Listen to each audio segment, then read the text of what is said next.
Em uma atuação genial de Rodrigo Garro, o Corinthians passa o carro no Vasco em Itaquera e fica mais próximo do que nunca do sonho de chegar na Libertadores.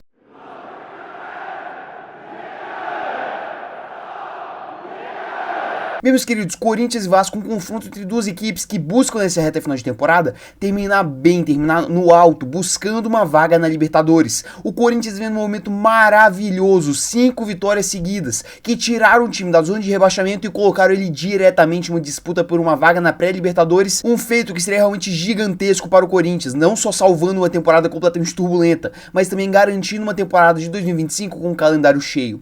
Já do lado do Vasco, vinha de um momento completamente oposto do seu adversário, com 3 derrotas seguidas, com um futebol praticado horroroso e com o Rafael Paiva balançando no cargo depois de declarações infelizes depois do confronto contra o Internacional no meio da semana. Muito bem, esse era o contexto da partida. Com tudo isso já colocado, né, vamos direto para as escalações. Meus queridos, do lado corintiano, o técnico Ramon Dias tinha 2 desfalques de peso, Memphis Depay suspenso e Yuri Alberto lesionado, que poderiam mudar completamente a forma do Corinthians jogar e impactar diretamente para essa partida. Porém, eu vou falar ainda no decorrer da análise, principalmente o futuro do Corinthians. O Corinthians aí pratica futebol, ele não depende somente de Yuri Alberto e Memphis Depay, tá? Bem, o Ramon Dias mandou o time a campo com Hugo Souza no gol, Mateuzinho na lateral direita, que tá fazendo uma puta de uma temporada, meus amigos. O que o Matheus ele tá evoluindo é brincadeira. Dupla de zaga com André Ramalho e Gustavo Henrique, e lateral esquerda Matheus Bidu, que é outro que tem que ser muito elogiado. Aquele losango base com Ranieri na base do losango, pelo lado esquerdo o Breno Bidon, que pelo jeito já tá se consolidando no time titular do Corinthians, o que seria mais do que merecido, e do lado direito do losango André Carrilho, que também fez outra partidaça. Com Rodrigo Garro, o maestro realmente da equipe, à frente de todo mundo, né, naquela função de meia camisa 10 construtor de jogo. E no ataque, os substitutos de Memphis Depay e Alberto, Thales Magno e Angel Romero também fazendo aquela dupla de ataque. Já do lado do Vasco, né, o Rafael Paiva ele tentou mandar o que tinha de melhor a campo, um time que tem muitos desfalques, escalando o 4-3-3 que, meus amigos, foi muito mal montado, tá? Léo Jardim no gol, Paulo Henrique na lateral direita, João Vitor e Léo Pelé na zaga e Lucas Piton na lateral esquerda. Aqui a gente vai ter os 3 meio-campistas, né, com Galdamez, né, ou Galdames, tanto faz, o chileno, que fez uma partida horrorosa, com Hugo Moura ao seu lado, e na frente deles, Dimitri Payet, fazendo aquela função realmente de meia camisa 10. Nas pontas, a gente tinha simplesmente 2 laterais, Puma Rodrigues e Leandrinho. E no ataque, o Veguete. E bem, meus queridos, o início da partida é de um Corinthians completamente avassalador, propondo o jogo, criando, triangulando, mostrando entrosamento e um trabalho muito bem feitos. Já do outro lado, a gente tem um Vasco que estava completamente perdido, atordoado, parece que entrou em campo já perdendo por 1-0. Realmente marcando muito mal, mostrando pouquíssimo entrosamento e sem conseguir sair para jogo, dando toda a segunda bola para o Corinthians, sendo amassado. E naturalmente, com o início, com esse contexto, o Corinthians ia marcar seus gols. Em cobranças de escanteio, a gente tem uma bola na medida do Rodrigo Garro, na cabeça do Gustavo Henrique, que subiu no segundo andar, praticamente livre de marcação, para cabecear no contrapé do Léo Jardim e fazer 1-0. Logo na sequência, praticamente, você tem uma jogada trabalhada maravilhosa, triangulação, Mateuzinho, Carrilho, Romero, todo mundo participando. E aí, já dentro da área, o Romero só rola para o Rodrigo Garro, que manda uma sinucada na bola, no cantinho do Léo Jardim, que até chega a tocar nela, eu acho que acabou falhando no lance, porém era um chute um tanto quanto complicado, né? E o Corinthians fazia o 2-0 num golaço coletivo que foi finalizado com maestria pelo seu craque. Um jogador que joga uma bola absurda, que eu ainda vou tecer muitos elogios durante essa análise. E posteriormente você tem uma jogada da direita, né, que acaba chegando no Romero. O Romero tenta tocar pro meio pro Rodrigo Garro. A zaga do Vasco afasta muito mal essa bola. O Galdamez, ele erra bizonhamente nesse lance. E bem, a bola sobra pro Garro na intermediária. Ele só manda mais uma pichotada, né, mais uma sinucada na bola no canto esquerdo agora do Léo Jardim para fazer o 3-0. Em 25 minutos de jogo, o Corinthians já estava vencendo por 3-0 e estava barato.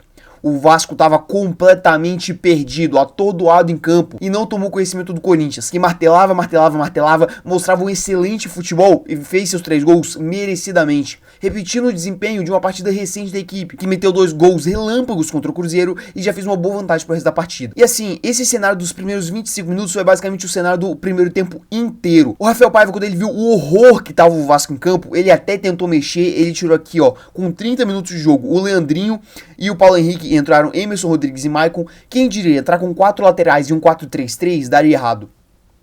Quem diria que improvisar 2 laterais nas pontas daria errado, não é mesmo? Meus amigos, que situação lamentável do Vasco.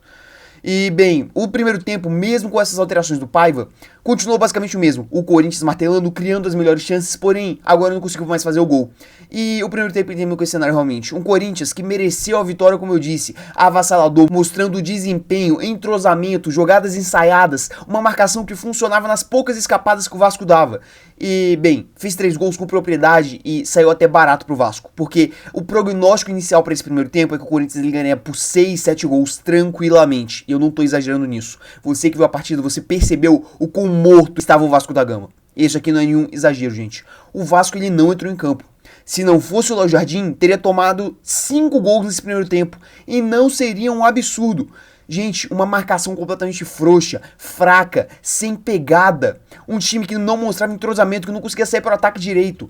Era realmente um filme de terror pro torcedor vascaíno. E pro segundo tempo, o jogo ele continuou rigorosamente o mesmo. O Corinthians tentando criar mais, continuando indo ao ataque com o Thales Magno, com o Romero, com o Rodrigo Garro, o Mateuzinho, o Matheus Bidu. Realmente o Corinthians ele continuou aquele seu ritmo. Não afrouxou o jogo com um 3-0 no placar. E cara, eu acho isso aí extremamente positivo, porque isso aí foi um dos erros apontados por mim no pós-jogo de Corinthians e Cruzeiro, que na minha opinião deixaram aquele jogo mais preocupante do que deveria ter sido. E o Corinthians poderia ter feito o quarto, quinto gol. Teve chutes, por exemplo, do Breno Bidon, do Rodrigo Garro, do Romero, do Thales Magno que passou raspando na trave, porém, era um Corinthians de um ritmo realmente um pouquinho mais abaixo, porém, não deixando o jogo sair do controle. E o Vasco, mediante a todo esse cenário tenebroso do jogo, começou a ir mais pro ataque, não tinha mais nada a perder. O Coutinho entrou no segundo tempo e deu uma melhora mínima no elenco do Vasco. Emerson Rodrigues puxava uns contra-ataques, mas no geral o Vasco ele foi muito fraco no segundo tempo, tal qual foi no primeiro.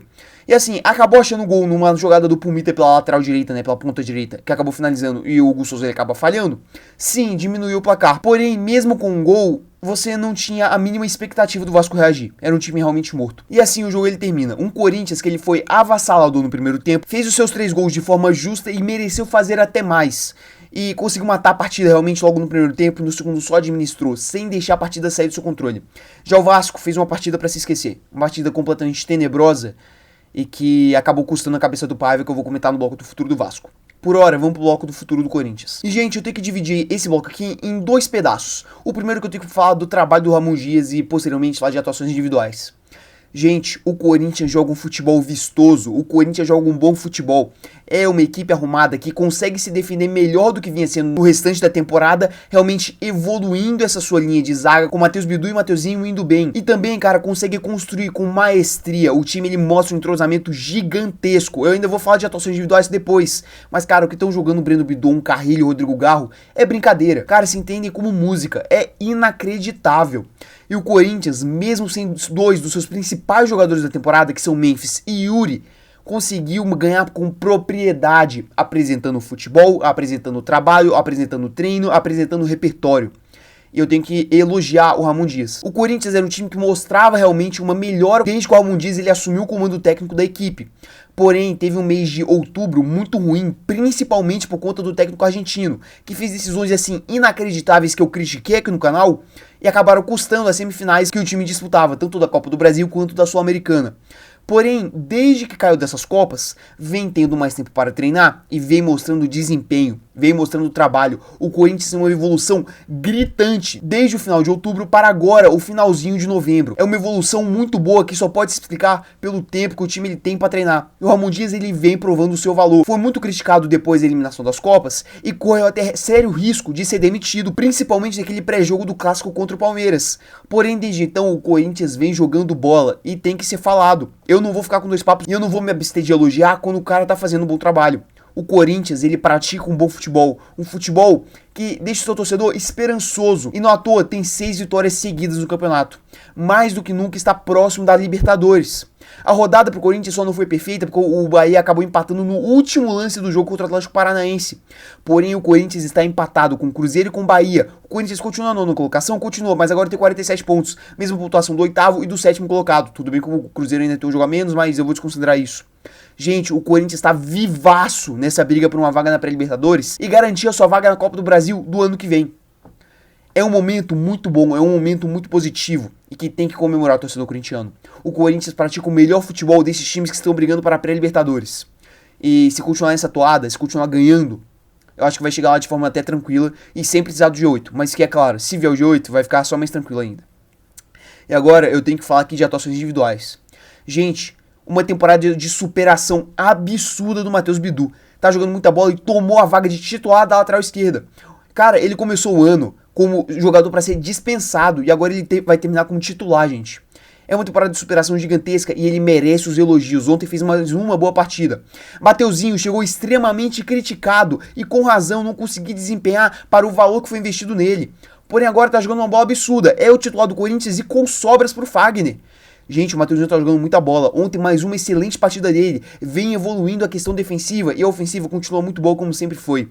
Eu tenho que falar do Losango, gente. O que joga o Breno Bidon é brincadeira, gente. É um moleque que com 19 anos parece que tem uma experiência de 35. É um absurdo e ele tem que ser titular desse meio campo. Não tem nem que ter dúvida, gente. Ele é infinitamente melhor que o Charles, pô, que foi muitas vezes titular ao longo da temporada e ao longo da gestão realmente do Ramon Dias como técnico do Corinthians. O Breno Bidon é um craque de bola e é uma joia, é um diamante que o Corinthians tem em suas mãos. Não pode desperdiçar esse moleque e tem que botar pra jogar, porque ele é muito diferenciado. Mais uma excelente partida de André Carrilho. Gente, é uma das melhores contratações do Corinthians nessa janela do meio do ano e na temporada no geral. É um absurdo que joga o Carrilho, gente. Chegou no miudinho, caladinho, coberto pelos holofotes de outros jogadores. E tá jogando uma bola absurda. Essa melhora gigantesca no meio campo do Corinthians passa por André Carrilho, que traz uma consistência enorme. E assim, antes de falar do grande craque do jogo, eu tenho que também citar as boas partidas de Thales Magno e Romero. Romero que vive de um momento horrível pela camisa do Corinthians, fez uma boa partida, segura, demonstrando desempenho, suando. E o Thales Magno também, cara, não se acovardou perante a sua ex-equipe. E também fez uma boa partida e por um pouquinho, por alguns centímetros, não fez o gol do 4-0. E agora eu tenho que tirar um belíssimo tempo para falar de Rodrigo Garro. É um craque, é um maestro do Corinthians, é um ídolo em potencial.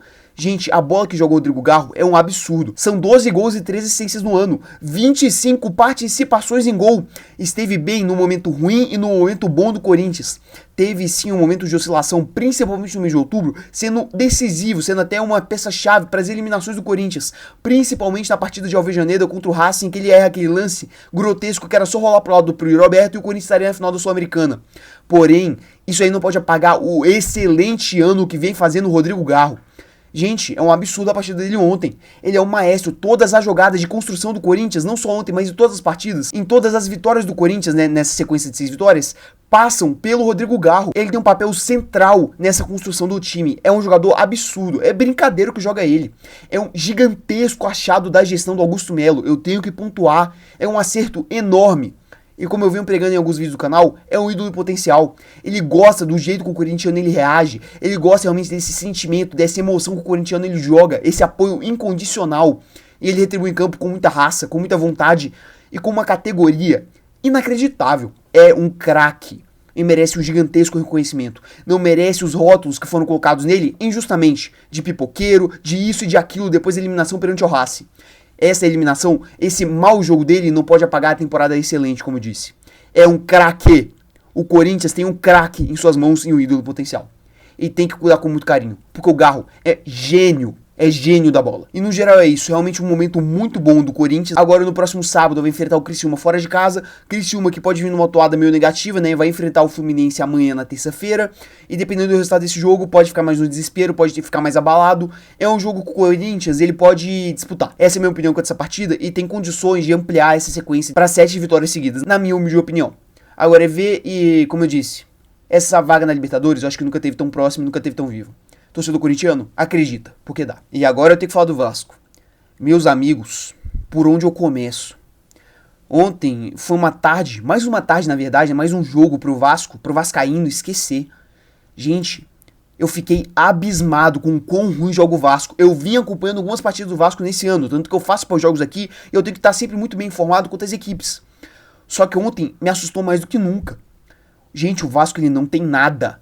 Não tem estratégia para construir jogo, não tem estratégia para se defender, marcação completamente frouxa, não tem linha de impedimento, não tem marcação em conjunto, não tem entrosamento entre os jogadores, não tem nada, gente. E também não tem jogador. É cada nome um pior que o outro. Gente, o Vasco tava tomando de 3-0 com 25 minutos e a esperança do torcedor vascaíno era Emerson Rodrigues e Maicon. É uma situação lamentável. A partida do Galdamez ontem beira o ridículo. Leandrinho, Puma.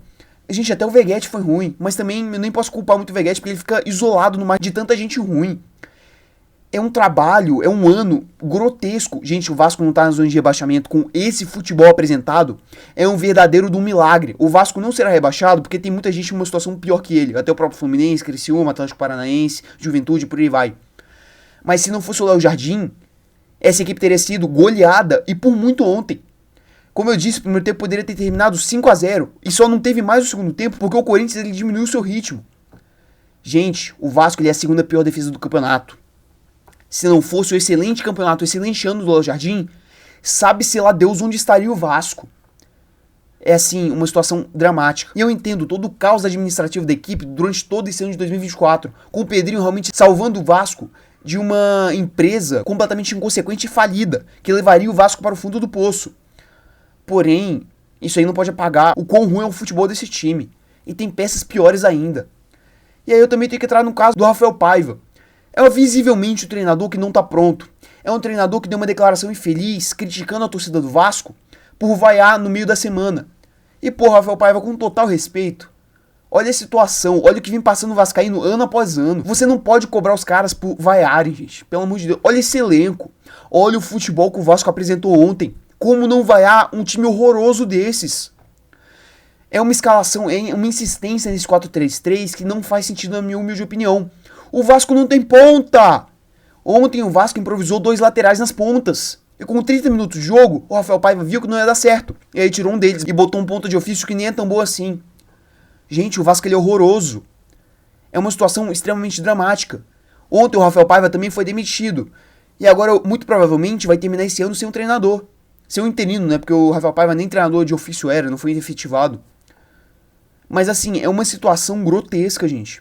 Eu vou repetir aquilo que eu já vinha pregando em muitos vídeos aqui do canal. O Vasco, ele bateu no seu limite técnico da temporada. Ponto. Isso é um fato.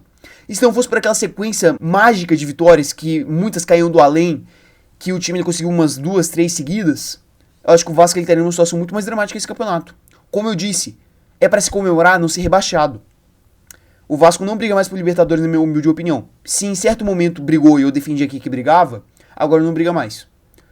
Com esse futebol, eu me arrisco a dizer que talvez não ganhe nem mais o campeonato. Não tem treinador, não tem nada, gente. E planejamento para 2025, eu acho que tem muito menos. O torcedor vascaíno, se ele estiver nervoso, se ele estiver com medo do futuro, ele está coberto de razão. Porque o que o Vasco ele apresenta hoje e o que o Vasco ele te apresenta de expectativa para o futuro não é para te deixar animado, é para te deixar desesperado. É um elenco com inúmeras lacunas, com problemas seríssimos, principalmente na zaga e também principalmente na questão técnica, do técnico em si. Tem muitos problemas e que eu acho que não dá pra corrigir tudo assim em 2, 3 meses de pré-temporada, né, que o Carioca ele vai começar mais cedo ano que vem. É uma situação dramática e que, como eu disse, preocupante. Não sei o que vai ser do Vasco, mas os prognósticos para 2025 são terríveis, na minha humilde opinião. E para 2024, agora é só realmente terminar o ano, mandar o máximo de gente que não tem nível para estar vestindo essa camisa embora e tentar montar um elenco decente. É muito bom lembrar que foi gastado uma grana gigantesca nesse elenco do Vasco. E os caras não retribuem. Os caras não apresentam futebol nem um pouco aquém do valor investido. Então, como eu disse, é fazer uma grande lista de dispensas para o ano que vem e tentar, dessa vez, gastar o dinheiro de forma correta. Contratando boas peças que vão realmente reforçar esse elenco. Porque o Vasco, ele precisa. Então, no mais é isso. Se você puder deixar o seu like, a sua inscrição e ativar o sininho para receber mais vídeos aqui do canal, eu agradeceria bastante. No mais é isso. Até o vídeo de amanhã.